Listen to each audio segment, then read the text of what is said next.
आज हम स्टार्ट करेंगे आपकी लेजिस्लेटिव पावर्स, ठीक है, जिन्हें हिंदी में बोला जाता है विधायी शक्तियाँ, जो हमारे आर्टिकल 245 से लेके 255 तक है।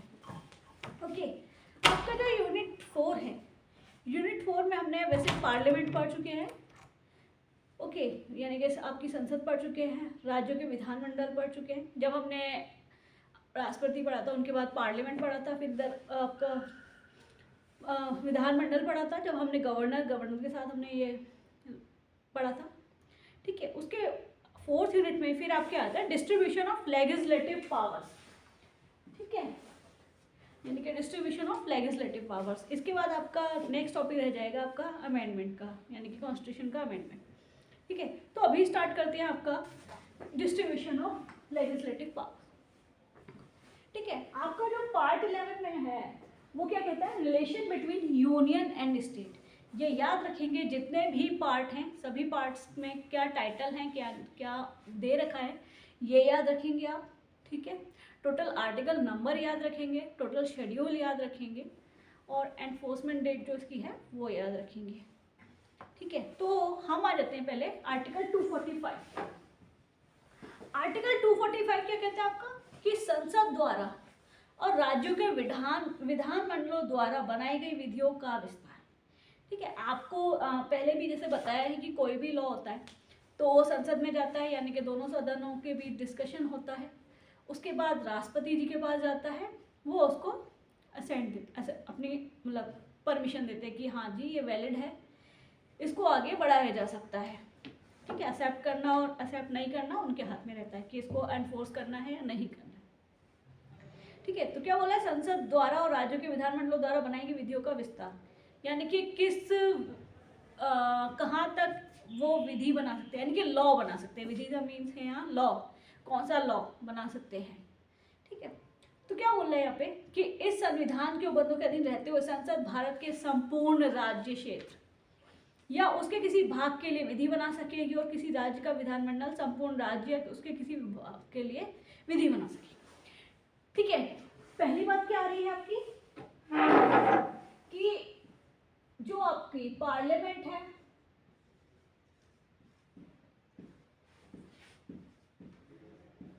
ठीक है, वो पूरी होल कंट्री के लिए, ठीक है, या फिर पर्टिकुलर एरिया के लिए,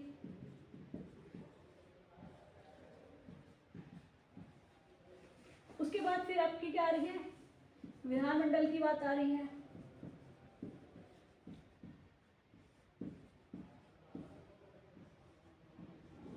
ठीक है। वो किसके लिए विधि बना सकते हैं, किसी भी स्टेट के लिए, एनी स्टेट, ठीक है। तो क्या बोला गया है कि जो पार्लियामेंट है उसका विस्तार कहाँ तक है, या विधानमंडल है आपका उसका विस्तार कहाँ तक है, कहाँ तक वो विधि बना सकते हैं। तो क्या बोला गया है आपका कि जो पार्लियामेंट है वो पूरी कंट्री के लिए, ठीक है, या किसी पर्टिकुलर एरिया यानी राज्य क्षेत्र वहां पे वर्ड दिया गया तो उस राज्य क्षेत्र के लिए आपके लिए विधि बना सकती है।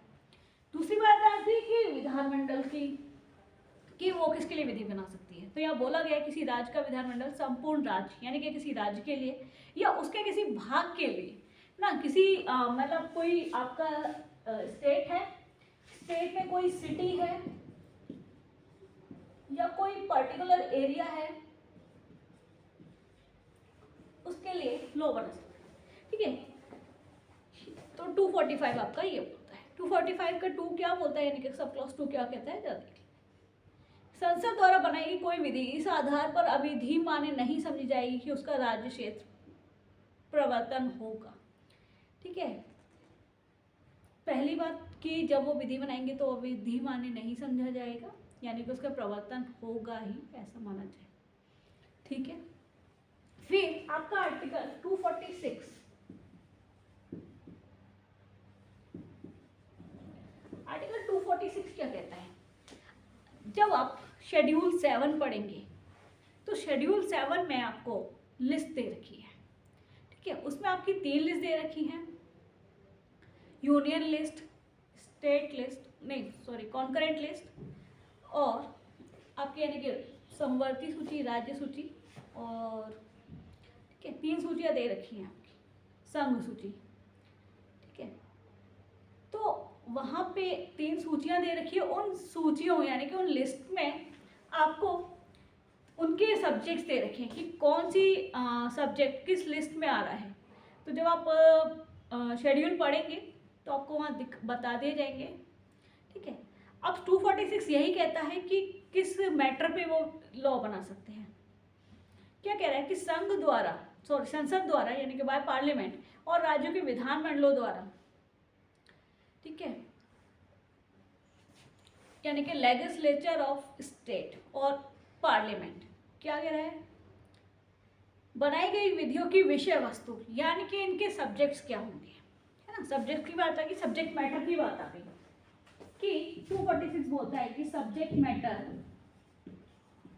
क्या रहेगा आपका, ठीक है। अब सब्जेक्ट मैटर आ गया तो आपका शेड्यूल 7 आ जाएगा, जो वहाँ पे 3 लिस्टें रखी हैं आपको, उन लिस्ट में जाएंगे तो यही बोला गया है कि वहाँ तीनों लिस्ट पे आप ये लॉ बना सकते हैं।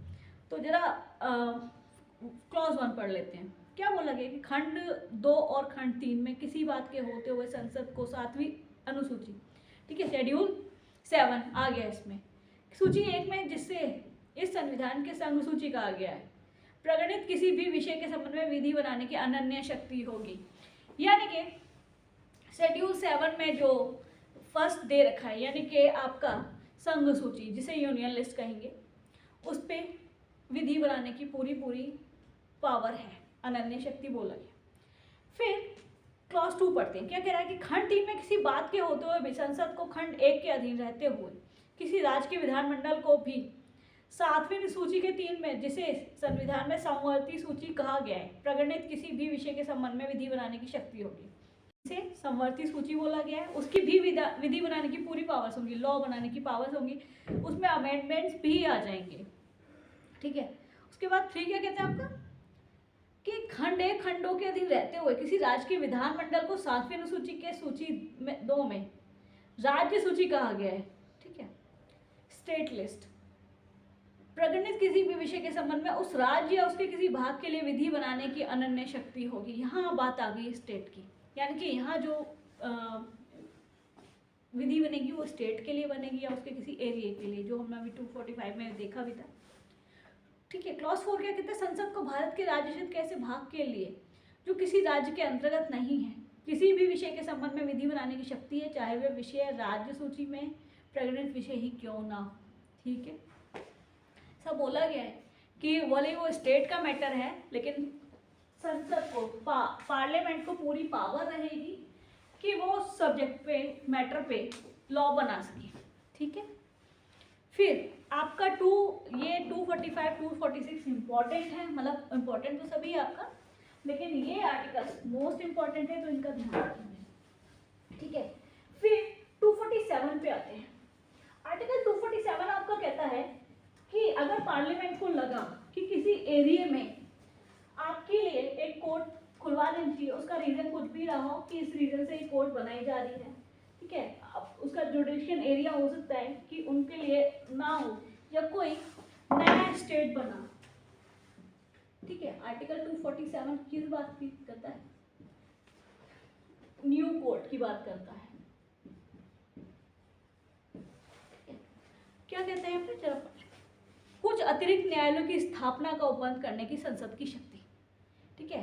Power of parliament to provide for the establish of certain additional courts की बात की जा रही है, ठीक है। अब ये एडिशनल कोर्ट्स क्या हो सकती हैं, जैसे मैं आपको बताया कि कोई नया स्टेट बना है उसके लिए कोई नया उसके लिए कोर्ट प्रोवाइड करना, या फिर कोई एरिया है जहाँ से उनके लिए कोर्ट नियर काफ़ी डिस्टेंस पड़ रहा है तो उस एरिया के लिए न्यू कोर्ट बनना जिसे हम एडिशनल कोर्ट कहेंगे, ठीक है।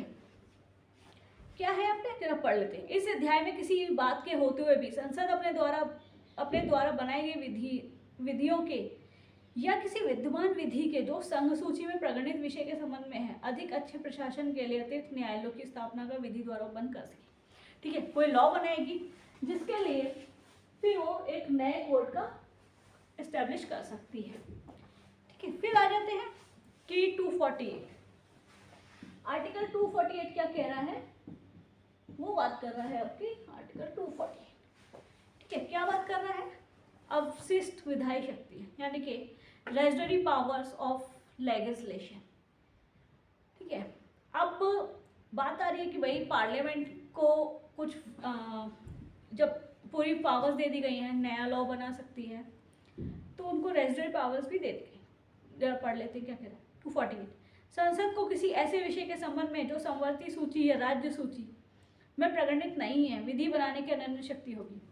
ठीक है, क्या बोलना है कि जो संवर्ती सूची यानी कि कॉन्करेंट लिस्ट या राज्य सूची में प्रगणित नहीं है विधि बनाने की अनन्य शक्ति होगी, यानी कि जो सब्जेक्ट्स उनमें नहीं हैं उन पे वो लॉ बनाने की पूरी पावर होगी, किसकी? पार्लियामेंट की। ठीक है, अब यहाँ पे स्टेट लिस्ट भी इंक्लूड हो रही है। जब हमने पढ़ा अभी कि जो स्टेट गवर्नमेंट रहेगी, जो लेजिस्लेचर वाइज स्टेट रहेगा वो स्टेट पे, लेकिन यहाँ पार्लियामेंट भी स्टेट पे लॉ बना सकती है। फिर 2 क्या कह रहा है, ऐसी शक्ति के अंतर्गत ऐसे कर के अधिरोपण के लिए जो अनुसूचियों में किसी वर्णित नहीं है विधि बनाने की शक्ति। मान लीजिए कोई ऐसे मैटर्स हैं या नई नई कोई चीज़ें आती रहती हैं, तो कोई ऐसा मैटर आया निकल के कि जिसपे कभी कोई एक्ट नहीं था, कोई लॉ नहीं था, उन सब्जेक्ट्स पे पार्लियामेंट लॉ बनाने की पूरी पावर है। ठीक है, फिर आप क्या आ जाते हैं आर्टिकल 249 पे। आर्टिकल 249 क्या कहता है? ओके, आर्टिकल 249 क्या कह रहा है कि राज्य सूची के विषय में के संबंध में राष्ट्रीय हित में विधि बनाने की संसद की शक्ति। सीधे सीधे स्टेट की बात की जा रही है कि राष्ट्रीय हित की बात की जा रही है। ठीक है, नेशनल इंटरेस्ट, मान लीजिए कोई ऐसा चीज़ उत्पन्न हो गई, ऐसा कोई मैटर हो गया जिसको लगा, पार्लियामेंट को लगा कि इस स्टेट के लिए ये लॉ बनाना जरूरी है या ये नई चीज़ यहाँ पे निकल के आ रही है, उसके लिए लॉ बनाना जरूरी है। तो सीधे सीधे बोला गया है कि संसद को पूरी शक्ति रहेगी, पावर्स रहेंगी। क्या कह रहा है जरा, इस अध्याय के पूर्वगामी बंधु में किसी बात के होते हुए भी यदि राज्यसभा ने उपस्थित और मत देने वाले सदस्यों में से कम 2/3 सदस्यों द्वारा, ठीक है, क्या बोला है कि राज्यसभा के जो टोटल मेंबर्स हैं उनके कम से कम 2/3 सदस्यों द्वारा सम्मतित संकल्प द्वारा घोषित किया कि राष्ट्रीय हित में यह आवश्यक या समीचीन है कि संसद राज्य सूची में प्रगणित ऐसे विषय के संबंध में जो उस संकल्प में विनिष्ट है विधि बनाए जब वह संकल्प प्रवत रहे। संसद के लिए उस विषय के संबंध में भारत के संपूर्ण राज्य क्षेत्र या उसके किसी भाग के लिए विधि बनाना विधिपूर्ण होगा। ओके, इसका क्लॉज 2 और पढ़ लेते हैं। ठीक है, सीधी बात बोलेंगे, कम से कम 2/3 मेंबर्स चाहिए किसी भी लॉ बनाने के लिए जिसमें एक नेशनल इंटरेस्ट उत्पन्न हो रहा है, क्रिएट हो रहा है, उसके लिए कम से कम 2/3 मेंबर्स की नीड है। ठीक है, फिर जरा क्लॉज 2 और देख लेते हैं। क्या कह रहा है, खंड 1 के अधीन पारित संकल्प 1 वर्ष से अनधिक की ऐसी अवधि के लिए प्रवत रहेगा जो उसमें विनिष्ट की जाए। ठीक है, 1 ईयर तक वो एनफोर्स रहेगा। ये ड्यूरेशन आप याद रखेंगे, ये ड्यूरेशंस आपके पेपर में पूछी जा सकती हैं। ठीक है, फिर इसके जरा क्लॉज 3 पे आ जाते हैं सीधे। नहीं, एक प्रोवाइजो और प्रोवाइजो पढ़ लेते हैं। क्या कह रहा है, परंतु यदि और जितनी बार किसी ऐसे संकल्प को प्रवृत्त बनाए रखने का अनुमोदन करने वाला संकल्प खंड 1 के उपबंधित रीति से पारित हो जाता है तो और उतनी बार ऐसा संकल्प उस तारीख से जिसको वह इस खंड के अधीन अन्यथा प्रवृत्त नहीं रहता 1 वर्ष की और अवधि का प्रवृत्त रहेगा। ठीक है, क्लॉज 3 पढ़ लेते हैं जरा। क्या कह रहा है, संसद द्वारा बनाई गई कोई विधि जिसे संसद खंड 1 के अधीन संकल्प के पारित होने के अभाव में बनाने के लिए सक्षम नहीं होती, संकल्प के प्रवृत्त न रहने के पश्चात 6 मास की अवधि की समाप्ति पर अक्षमता की मात्रा तक उन बातों के अभाव में बनाने के लिए सक्षम नहीं होती, संकल्प के प्रवृत्त न रहने के पश्चात 6 मास की अवधि की समाप्ति पर अक्षमता की मात्रा तक उन बातों के सिवाय प्रभावी नहीं रहेगी जिन्हें उक्त अवधि की समाप्ति से पहले किया गया है। या मान लीजिए पार्लियामेंट की कोई ऐसा मैटर आ गया जिसपे उसको पार्लियामेंट को राइट ही नहीं है, वैसे बोला गया कि सारी पावर से पार्लियामेंट के बाद पास जिसमें वो विधि बना सकती है, लेकिन ऐसा कोई आ गया तो 6 मंथ की ड्यूरेशन ही रहेगी। ठीक है, फिर आपका 250 और देख लेते हैं जिसमें आर्टिकल 250 क्या कह रहा है आपका, आर्टिकल 250 बात कर रहा है इमरजेंसी की। लेट्स रीड, क्या बोल रहा है आर्टिकल आर्टिकल 250 कि यदि आपात की उद्घोषणा प्रवर्तन में हो तो राज्य सूची में के विषय के संबंध में विधि बनाने की संसद की शक्ति। यानी कि इनका कहना यह है कि 250 बोलता है कि अगर इमरजेंसी लगी हुई है तो स्टेट के लिए पार्लियामेंट के पास पावर्स रहेंगी कि वो कोई सब्जेक्ट मैटर पे लॉ बना सके। इसको पढ़ लेते हैं क्या कह रहा है। इस अध्याय में किसी बात के होते हुए भी संसद को जब तक आपात की घोषणा प्रवर्तन में राज्य सूची में प्रगणित किसी भी विषय के संबंध में भारत के संपूर्ण राज्य क्षेत्र या उसके किसी भाग के लिए विधि बनाने की शक्ति होगी। सीधी बोली गई है कि इमरजेंसी है, लगी हुई है, इमरजेंसी की प्रोक्लेमेशन चल रही है, घोषणा चल रही है, इमरजेंसी चल रही है, तो उस ड्यूरेशन में पार्लियामेंट को स्टेट के सब्जेक्ट मैटर पर लॉ बनाने की पूरी पावर्स रहेंगी। ठीक है, इसका क्लॉज 2 और देख लेते हैं। संसद द्वारा बनाई गई कोई विधि जिसे संसद आपात की घोषणा के अभाव में बनाने के लिए सक्षम नहीं होती और घोषणा के प्रवर्तन में न रहने के पश्चात 6 मास की अवधि के समाप्ति क्षमता मात्रा तक उन बातों के समय प्रभावित नहीं रहेगी जिन्हें उक्त अवधि की समाप्ति। ठीक है, मान लीजिए कुछ ऐसा सब्जेक्ट मैटर कि अभी इमरजेंसी के दौरान नहीं बना सकती तो 6 मंथ बाद वो कर सकती। ठीक है, उसके बाद हम आते हैं आर्टिकल 252 पे। आर्टिकल 252 ओके, आर्टिकल 252 आपके क्या कह रहा है कि 2 या अधिक राज्यों के लिए उनकी सहमति से विधि बनाने की संसद की शक्ति और ऐसी विधि का किसी अन्य राज्य का अंगीकार किया जाना। 2 और मोर स्टेट्स।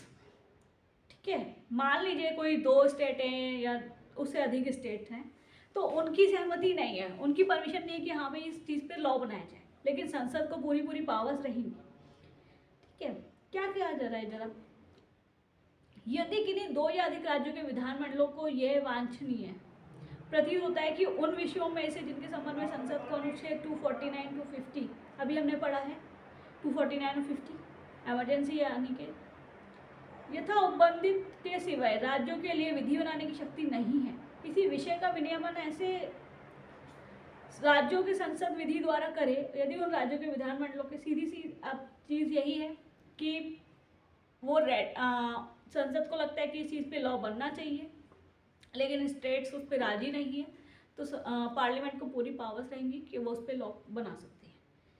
ठीक है, फिर आपका आर्टिकल 253 आता है। 253 क्या कह रहा है, अंतर्राष्ट्रीय करारों को प्रभावी करने के लिए विधान, यानी कि legislation for giving effect of international agreements. ठीक है, अब ये 253 किसकी बात कर रहा है, आपका इंटरनेशनल लेवल की बात कर रहा है ना। लेकिन यहाँ बात हो रही है आपकी एग्रीमेंट की। ठीक है, एग्रीमेंट की बात हो रही है आपकी 252 तो सॉरी 253 क्या कह रहा है, अंतर्राष्ट्रीय करारों को प्रभावी करने के लिए विधान। ठीक है, ये जो आपका 253 वाला मैटर है ये आपका लिस्ट 1 से आएगा। ठीक है, लिस्ट 1 में इंक्लूड है। क्या बोल रहे हैं, इस अध्याय के पूर्वगामी बंधों में किसी बात के होते हुए भी संसद को किसी अन्य देश या देशों के साथ की गई किसी संधि, करार या अभिसमय अथवा किसी अंतर्राष्ट्रीय सम्मेलन, संगम या अन्य निकाय में किए गए किसी विनिश्चय के कार्यान्वयन के लिए भारत के संपूर्ण राज्य क्षेत्र या उसके किसी भाग के लिए कोई विधि बनाने की शक्ति है। ठीक है, कोई भी संगम यानी कि कोई मीटिंग हुई है, कोई कॉन्फ्रेंस हुई है या कोई ट्रीटी है, संधि है, कोई एग्रीमेंट हुआ है, उसके लिए भी विधि बनाने की शक्ति है। ठीक है, फिर आ जाते हैं हम 254 पे। 254 आपका किसकी बात कर रहा है, लॉ की बात कर रहा है। ठीक है, आर्टिकल 254 क्या बोला है, संसद द्वारा बनाई गई विधियों और राज्यों के विधानमंडलों द्वारा बनाई गई विधियों की असंगति यानी कि इनकंसिस्टेंसी, कंसिस्टेंसी की बात कर रहा है। ठीक है, क्या बोल रहा है यहाँ पे कि यदि किसी राज्य के विधानमंडल द्वारा बनाई गई विधि का कोई उपबंध संसद द्वारा बनाई गई विधि के जिसे अनियमित करने के लिए संसद सक्षम है, किसी उपबंध के या संवर्ती सूची में प्रगणित किसी विषय के संबंध में विद्यमान विधि के किसी उपबंध के विरुद्ध तो खंड 2 के उपबंधों के अधीन रहते हुए यथास्थिति संसद द्वारा बनाई गई चाहे। ठीक है, सीधी बात एक है कि अगर कोई विधि ऐसी बनाई गई है तो पार्लियामेंट की जो लॉ, उनके द्वारा जो लॉ बनाया गया है वो सर्वोपरि होगा, यानी कि वो उसको माना जाएगा। बाद में पारित हो गई है, विद्यमान विधि अभिभावी होगी तो उस राज्य के विधानमंडल द्वारा बनाई गई विधि उस विरोध मात्रता शून्य होगी। ठीक है, यानी कि पार्लियामेंट ने कोई विधि बनाई, स्टेट उस पर राजी नहीं है, और या फिर स्टेट ने भी उसी चीज मैटर पे लॉ बनाया है, पार्लियामेंट ने भी बनाया है, तो जो स्टेट गवर्नमेंट वाली जो लॉ होगी, लेजिस्लेशन स्टेट वाली होगी, वो शून्य हो जाएगी। यानी कि पार्लियामेंट वाला जो लॉ बनाया गया, विधि बनाई गई है, वो एनफोर्स में रहेगी।